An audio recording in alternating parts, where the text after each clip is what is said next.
బులెటిన్లో breaking news చూస్తున్నాం. భద్రాద్రి కొత్తగూడెం జిల్లా పాల్వంచలో ఓ విత్తనాల వ్యాపారి రైతులను నిండా ముంచాడు. పాల్వంచలోని లక్ష్మీ ప్రసన్న ఫర్టిలైజర్ షాప్ లో కోడి పుంజలు తాండా దేవా తండకు చెందిన రైతులు వారి విత్తనాలు కొని 350 ఎకరాల్లో సాగు చేశారు. ఎకరాకు 40 బస్తాల దిగుబడి వస్తుందని వ్యాపారి చెబితే వారు నమ్మారు. తీరా కోత కోసి నూర్పిడి చేస్తే ఎకరానికి 10 బస్తాలు కూడా రాకపోవడంతో మోసపోయామని గ్రహించారు.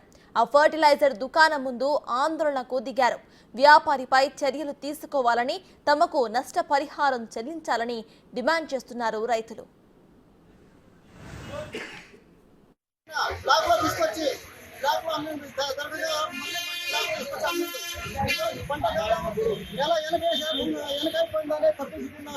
ఒక ఎకరానికి 10 బస్తాల నుంచి పంట రాలేదు. విత్తనాలు ఇచ్చే రోజు 40 నుండి 45 బస్తాలు దిగుబడి వచ్చింది. శ్రీరామ్ సీడ్స్ వారి ఉష అని మాకు నమ్మించి మోసం చేసిన శ్రీరామ్